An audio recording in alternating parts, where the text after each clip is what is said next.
बानी तहरीक इंसाफ खबरों और तनाज़ात में रहने का हुनर खूब जानते हैं। इसके अलावा उनकी सियासत का खासा रहा है कि वो मकबूल सियासी बयानियाँ अपनाते हैं जो उन्हें दिनों में महव निगाह बना देते हैं। फिर वो बयानियाँ चाहे मुल्की वफाद में हो या ना। वो आलमी कुव्वतों की नज़रों में आने के लिए भी ऐसे इशूज़ पर जानते बूझते प्रोपेगेंडा करते हैं जो मुल्की वफादात में नहीं होते। अलबत्ता आलमी साम्राज्य की खुशनुदी ऐसे एजेंडों से ज़रूर जुड़ी होती है। ऐसी एक मसला गैर कानूनी अफगान महाजरीन का है, इनके बारे में मौजूदा निगरान हुकूमत और आर्मी की आदत दो टोक मौक़िफ़ अपनाए हुए हैं कि उनकी वजह से मुल्क में माशी और सिक्योरिटी मसाइल जन्म ले रहे हैं। इसी बिना पर इन गैर कानूनी महाजरीन को उनके मुल्क वापस भेजने का सिलसिला भी जारी है। आलमी कुव्वतें पाकिस्तान के इस इक़दाम की मुखालिफत कर रही हैं और बानी तहरीक इंसाफ इन आलमी कुव्वतों की आवाज़ से आवाज़ मिलाना शुरू हो गए हैं। बानी तहरीक इंसाफ के एक्स हैंडल से इन्हीं गैर कानूनी महाजरीन से मुताल्लिक़ अब एक ख़त जारी किया गया जिनमें कुछ कुरानी आयात का हवाला देकर यह कहा गया कि अफगान महाजरीन को भेड़ बकरियों की तरह हाँकने का सिलसिला तर्क करके बावकार रास्ता इख्तियार करना होगा और हमसायों के साथ गहरे और बाएतमाद ताल्लुकात पाकिस्तान के महफूज मुस्तकबिल की जमानत है। इस खत में यह भी बताने की कोशिश की गई कि ये महाजरीन मुल्क पर कोई बोझ नहीं है, जबकि हकीकत यह है कि इंटेलिजेंस रिपोर्ट और हालिया 16 धमाकों और उनमें से 14 धमाकों में इन्हीं अफगानियों के मुलव्वस होने के सबूत बारहा कौमी मीडिया पर खुद वजीर दाखिला दे चुके हैं और बता चुके हैं कि अक्सर दहशत गर्दी के धमाकों में अफगानी हैं। अब जब से चेयरमैन पीटीआई का ये स्टेटमेंट सामने आया है तब से सोशल मीडिया पर एक बहस भी जारी है कि क्या बानी तहरीक इंसाफ को जेल में ट्वीट करने की सहूलत दस्तियाब है और इनका ये ट्वीट करने का मकसद क्या था, जिसका आज वजीर इत्तलात मुर्तज़ा सोलंकी ने प्रेस कॉन्फ्रेंस करते हुए दिया और बताया कि बानी पीटीआई को जेल में ट्वीट करने की सहूलत मैसर नहीं है। ट्वीट से अफगानिस्तान और टीटीपी की हमदर्दियां लेने की कोशिश की गई। वज़ीर दाखिला सरफराज बुगटी ने भी अफगान महाजरीन को जबरदस्ती बेदखल करने के इल्जाम की तरदीद की और बताया कि अब तक जितने भी महाजरीन गए वो रज़ाकाराना तौर पर गए। तहरीक इंसाफ जब हुकूमत में थी तो अफगान महाजरीन से मुताल्लिक उनका क्या नैरेटिव था, उस वक्त मोईद यूसुफ साहब जो नेशनल सिक्योरिटी एडवाइजर थे वो क्या कहते रहे।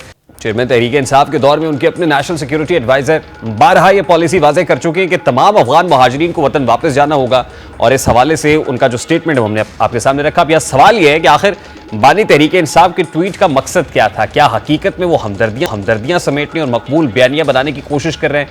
या सवाल यह भी है कि टीटीपी को दोबारा से मुल्क में बसाने की कोशिश ने पाकिस्तान को नाकाबिले तलाफी नुकसान नहीं पहुंचाया है और फिर उनको वापस बसाने में किसका अब क्या जेल में ये सारी चीज़ें याद आ रही हैं और बानी तहरीक इंसाफ गैर कानूनी अफगानों के जो इनखला का रोना शुरू कर दिया? क्या केपी के अंदर इस सारी अपॉर्चुनिटी को एक नया रुख दे के कैपिटलाइज करने की कोशिश की जा रही है? पीटीआई के इंट्रा पार्टी इलेक्शंस हो चुके हैं, बैरिस्टर गौहर नए चेयरमैन पीटीआई भी बन चुके हैं, लेकिन अभी तहरीक इंसाफ के इंट्रा पार्टी इलेक्शन के कलअदम होने की तलवार सर पर लटक रही है। अभी ये खतरा बरकरार है कि तहरीक इंसाफ से इंतखाबी निशान बल्ला वापस लिया जा सकता है, क्योंकि आज इलेक्शन कमीशन ने इंट्रा पार्टी इलेक्शंस के खिलाफ आने वाली दरखास्तों पर इब्तदाई समाअत के बाद दरखास्तें काबिल समाअत करार देते हुए तहरीक इंसाफ को 12 दिसंबर का नोटिस जारी कर दिया है। Chief election commissioner Sikandar Sultan Raja की सरबराही में 5 रुकनी कमीशन ने 14 दरखास्तों पर इब्तदाई समाअत की। अकबर एस बाबर के वकील ने दलाइल देते हुए कैसे इलेक्शन थे जहाँ शेड्यूल समेत वोटर लिस्ट वगैरह कुछ नहीं बताया गया, बंद कमरे में एक शख्स को चेयरमैन बना दिया गया, कागजात नामजदगी हुई, स्क्रूटनी और ना ही फाइनल लिस्ट लगी। कमीशन के इस्तफसार पर वकील ने बताया कि मौक्कल अकबर एस बाबर अब भी पार्टी के मेंबर हैं। वकील ने इंतखाबात कलअदम करार देकर थर्ड पार्टी के जरिए इलेक्शन दोबारा कराने की इस्तदा की। मेंबर कमीशन ने कहा कि अब अगर कोई इंतखाबी मुकाबले में सामने नहीं आया तो हम क्या कर सकते हैं? आप किस हैसियत से इलेक्शन लड़ रहे थे? क्या आपकी मेंबरशिप खत्म नहीं हो चुकी? जिस पर वकील ने बताया कि मेंबरशिप खत्म नहीं हुई, अदालती फैसला मौजूद है। वकील राजा ताहिर अब्बासी और राजा हामिद जमान ने इंतखाबात को डमी करार देते हुए कहा कि इश्तिहारी और जेल में कैद लोगों को ओहदे दिए गए हैं। यास्मीन राशिद जेल में है, अलीमीन गड्ढापुर इश्तिहारी है, उनकी नामजदगी कैसे हुई? चीफ इलेक्शन कमीशन ने कहा कि उनके कागजात आए हुए हैं, कमीशन उनको देख लेगा। वकील ने इलेक्शन कमीशन से अपनी मॉनिटरिंग में दोबारा पीटीआई इंट्रा पार्टी इलेक्शंस कराने की इस्तदा की तो मेंबर खैबर पख्तूनख्वा ने कहा कि इलेक्शन एक्ट का सेक्शन 215 वाज़े अब दोबारा इंतखाबात को भूल जाएं।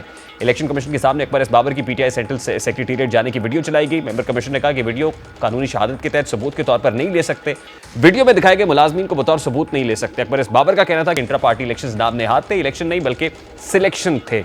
अकबर एस बाबर ने इलेक्शन कमीशन में होने वाली इस कार्रवाई के बाद जब बात की तो अब अकबर एस बाबर की दरखास्त मुस्तरद हुई है, लेकिन इंट्रा पार्टी इलेक्शन से मुताल्लिक केस की समाअत 12 दिसंबर तक मुलतवी है। यानी पीटीआई के पास बल्ला होगा या नहीं होगा इसका तयन होना अभी बाकी है और ये केस आगे चलकर ये डिटरमिन करेगा।